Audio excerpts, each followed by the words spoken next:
Hi there.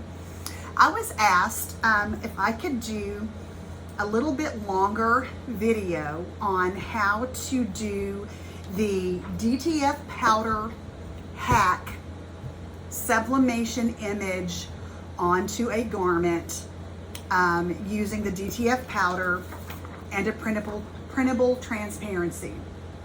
So that's what I'm going to do. I'm actually filming this simultaneously, one for TikTok and one for YouTube. So my TikTok will be cut down significantly, but I'm going to show every single step on the TikTok video, on the YouTube video. By the way, my name's Kelly. I'm with Under a Texas Sky. I actually am a boutique owner, but I do a lot of sublimation. And as you know, the problem with sublimation is it needs to be done on 100% polyester if you're going to get the best result. The most vibrant result always comes on a 100% polyester garment. And that's not always easy to find. Also, it needs to be the lightest colored garment you can do. Because when you're doing sublimation, of course, you're not printing white. And so any white areas of your image are going to be whatever color your garment is. If it's a dark garment, that garment is just going to absorb all of the color. If it's a darker garment, you're not even going to see the image. So we're going to start the tutorial. I'm going to show you the transparency film that I use, and there's lots of new products coming out that I'm going to be testing eventually that are made for DTF powder. There's DTF film that probably or may actually work better than this, but I haven't tested it yet, so I can't speak to that. This is what I use, this Octago inkjet transparency film. I am using sublimation ink though. I'm not using inkjet ink. I've seen people use inkjet ink or say that they have, and it works just fine for them, but for the purposes of what we're doing, I am using sublimation ink. I'm using my Sawgrass printer. Now, when I do this process, I tape a piece of regular copy paper to the back of my transparency. That is the only way I can get my printer to grab onto the transparency and pull it through the way I need it to. To figure out which side of the transparency is the printable side, breathe on it. The side that does not fog up is the side you print on. This side fogged up. This side does not. This is your printable side. So I'm going to tape a piece of regular copy paper onto the back of this paper. And I'm going to do that right now. If you're limited to your size of your graphic, clearly this is 8.5 by 11 inch transparency film. Your graphic can't be any bigger than that. I've made my graphic as big as I can make it because it's going to go across on my shirt. So I want very little tape to come across the top because I don't want the ink to get on that. So I'm just taking some painter's tape, and I'm not going to tape all the way across. You can't. Let me move this down a little bit so you can see. And of course it's going to get all wonky. Okay.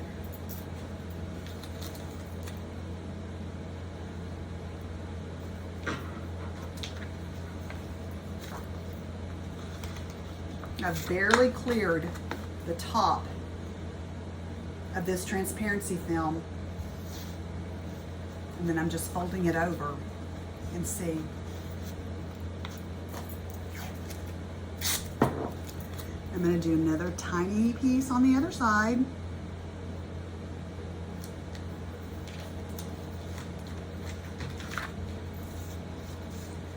Where I have barely any. Okay, so you can see barely any of the tape has come over the top onto the transparency itself.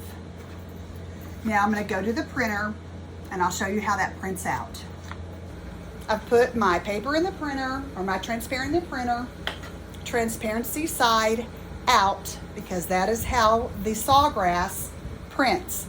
Depends on your printer how yours is going to print. I can't speak for any other printer other than the Sawgrass. I'm going to send my image that I've already made. I made it in Canva, and I sent it over into the Sawgrass print manager, and I'm going to print it out.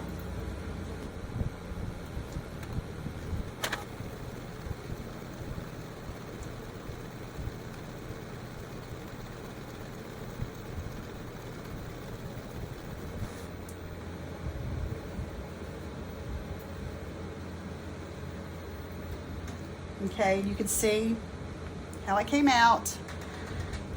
Now we're going to come over to the powder. Okay, and actually it's been a few days, well actually a couple weeks since I've used my printer, and I could probably clean my heads a little bit. I've got a little bit of striping, but I don't care for the purposes of this tutorial.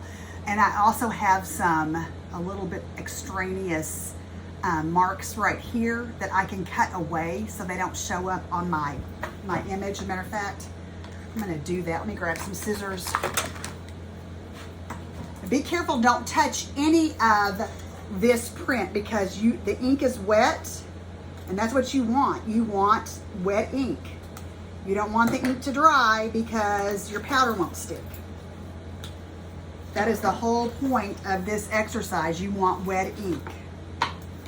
Now, if you're doing this frequently, this powder is micro fine. It is very fine powder. If you're doing this with any frequency at all, wear a mask. You don't want to be inhaling this powder. It could be dangerous. You don't want this in your lungs. I don't do this very often. I really do it just for the purposes of tutorials. I just want people to know how to do this. I'm not really in the t-shirt business. I make t-shirts for my grandkids. I make t-shirts for friends. And occasionally I do have some customers that I make t-shirts for, but it's not my business, so I don't make them very often. And I do have a white toner printer, so I don't have to do this. I can actually print white toner, so I have other options if I want to do that. If I want to put something on cotton, I can use a white toner printer to do that. You can see I'm just sprinkling the powder on, and then I've tapped it off. And then I'm going to put a little bit more on. And I'm just using this tray to catch the powder as I sprinkle it across. I just want to be sure everything is coated really well before we go over to cure the powder. And when I say cure, I mean I'm going to take it over to my heat press. I'm going to put it under the heat press platen, and I'm going to bake it in. Everybody doesn't do this step, but I am never good at putting my image on a shirt like a one and done. I have to do it several times, move it around, and I don't want to lose any powder. And so I like to cure, and that means I bake it in to the transparency, and you'll see what I mean. Okay, so here you can see everywhere there was ink, the powder is sticking. Every single place there was ink, there's powder. So now I'm ready to go over to my heat press, and do try to get all of your excess off, you know, the best that you can. I'm going to go over to my heat press, and I'm going to put it under the heat press. I'm not going to touch the heat press to it, but I'm going to hover the heat press over it so I can bake this in, and you're going to see the difference. I can go ahead and take the paper off. I don't need the paper on here. It served no purpose other than letting me get the transparency through the heat press. That was the only purpose that it served. Okay, so I have raised my heat press setting to where it's as high as it will get. I have an auto clam, so mine shuts all the way until you reach a certain time limit, and then it pops open on its own. And Last time I did this, I accidentally touched this to my platen. That's not what you want to happen. I'm hoping it doesn't happen this time, but I've got it as high as I can get it. And I'm shutting it at 385 is what it's set on. And it's movable. It's not touching. I hope that electricity doesn't suck it up to it, because that's not a good thing. But I've got it on 385 and I am letting it cure for 60 seconds.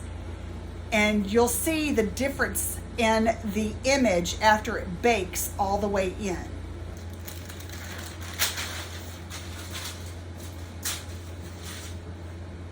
Okay, so we've got this cured enough to where it's ready to go onto our garment. I think it looks good. So I always do a pre-press to get out moisture.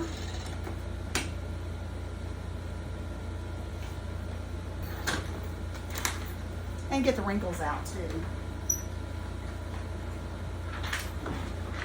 Okay. And then we're going to take our image. And I did mirror my image. I did not mention that. When I printed this out, I did it just like any sublimation that I'm going to do. I mirrored the image when I printed it out. And we're going to put it on the garment. And I'm just eyeballing this. This is not a shirt that I'm going to do anything with. This is just for demonstration purposes only. But y'all, you know, and I recommend that. Get a shirt. Don't try this the first time on a garment that you're wanting to sell or use in your shop or whatever. Really, I just have a bunch of shirts that I use for trial and error, and this is one of those shirts. I have some shirts that I try over and over again. There's images all over the shirt. So I don't mess up a bunch of shirts. I'm going to go ahead and cover it with a piece of parchment. Then I'm going to press it at 385 for 60 seconds. Your press time and your heat, that could all vary. Things depend on your heat press. So your pressure, I've got mine, it's probably medium pressure, medium to high pressure. You may not have to press so hard on yours. You may need to put it on higher pressure. Your temperature may need to be set higher. Your heat press may not heat to the exact temperature that you set it at. Again, it's about trial and error. That's the frustrating part about this. You'll have to probably try several times before you get it to work exactly how you want it to work. This is what works for me and my heat press. And I use a Hotronix, it's a Stahl's Hotronix autoclam. There's a link in my bio that you can click to Heat Transfer Warehouse. They have a lot of really good heat presses also that you can try. The Walla brand is really, really good. You can try them also. Now, as far as hot or cold peel, there's a lot of debate about this. I prefer a hot or warm peel. Other people swear by a cold peel. Cold peel hasn't been successful for me.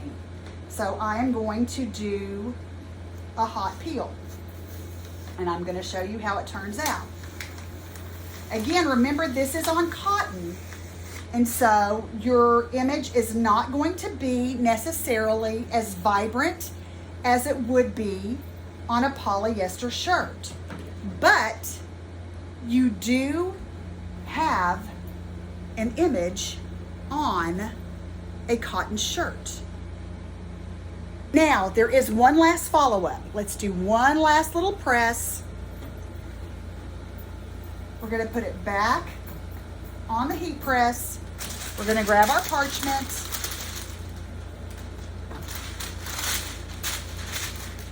And we're going to give it one last press. for 20 seconds just to kind of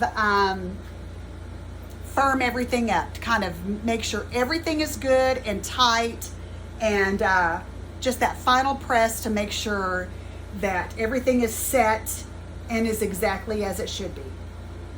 I like the hand feel of this. To me, it feels better than vinyl. It's softer. It's got a softer hand feel than vinyl. It washes great.